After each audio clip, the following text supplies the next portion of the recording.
Hey there, welcome to Charting Toward Intimacy, where we're expanding the natural family planning conversation. I'm your host, Ellen Holloway. In this episode, I'm going to be defining some of the terms that float around the NFP fertility awareness world.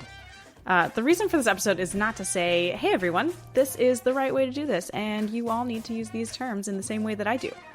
It's actually just to make sure that you know what I and any of my guests mean when we use a term like NFP or fertility awareness or fertility awareness-based method.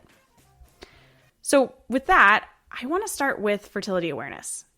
Fertility awareness is just that, being aware of your fertility. Fertility awareness comes from knowing about your cycle and understanding what different signs mean. Another word that comes up is charting. Charting, like fertility awareness, is simply that, charting your signs. Anyone can chart any number of signs.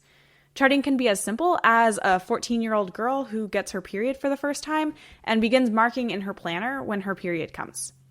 Charting can also be as in-depth as recording basal body temperature, cervical mucus, sensations, monitor readings, and many more biomarkers, or some combination of those. All right, let's move on to fertility awareness-based method, or FABM. This is a method like Creighton or Marquette, or one of many others, that teaches you rules for defining the infertile and fertile times within your cycle based on signs and biomarkers charted. Every fertility awareness-based method uses charting in some form.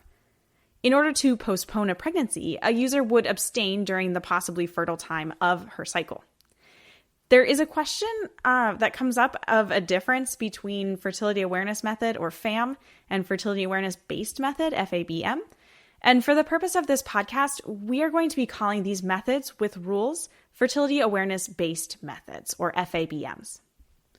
All right, now for the big one, NFP, or natural family planning. Now, this is very important to me, and I strive to use this term correctly in my life. Natural family planning is the process of using a fertility awareness-based method along with regular communication, prayer, and discernment to make family planning decisions within a marriage.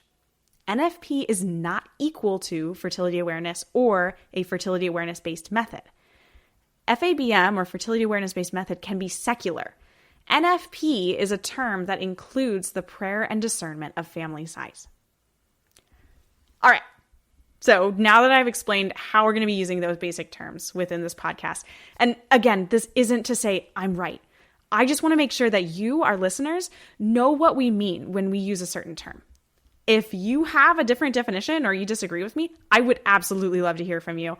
Send a direct message on Instagram at Charting Toward Intimacy. Let me know what you think. So I also want to quickly go over two other big topics that we have actually mentioned already briefly in other episodes. And honestly, if you're listening to this podcast, it's very likely that you've already heard of these things. And I also plan to do specific episodes or even a full series on how these two topics apply to NFP. But for now, I just want to make sure you know what we're talking about when we mention them. First is Humanae Vitae. Written by Pope Paul VI and released on July 25th, 1968. This encyclical was written in response to the Pontifical Commission on Birth Control's majority and minority reports. It is important to note that the majority report from this commission proposed that birth control was not intrinsically evil, and that the use of contraceptives was acceptable as the cycle method or rhythm method was acceptable. The majority report was approved by 64 of the 69 voting members. In Humanae Vitae, Pope Paul VI affirmed the traditional church moral teaching on the sanctity of life and explains why he did not accept the conclusions of the majority report from the commission. Humanae Vitae is incredibly short for a church document, and I highly encourage you to give it a read. I'm going to put a link in the show notes. Humanae Vitae is basically the NFP document of the church. Humanae Vitae is what determined NFP as in line with church teachings, as it is not contraception or against conception. More on that in another episode. And the second topic, I want to just so briefly touch on theology of the body. The Theology of the Body is the colloquial title given to the series of Wednesday audiences that Pope John Paul II gave over the course of 5 years, from September 5th, 1979 to November 28th, 1984, on his integrated vision of the human person.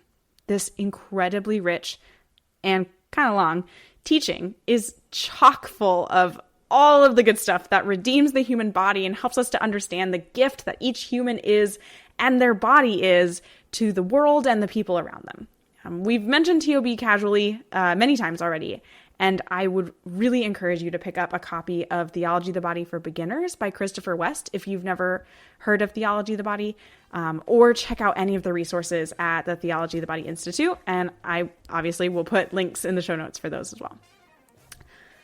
All right, thanks so much for listening to this little bonus episode. I just want to mention again before I close out, this episode is not to say anyone who defines these terms in a different way is wrong. This episode is to make sure that I'm clear with you what I mean when I say a certain term or acronym. I am not opposed to changing my definitions if something makes more sense, and I will absolutely come back and modify this little bonus episode if needed down the line. Thanks for being here.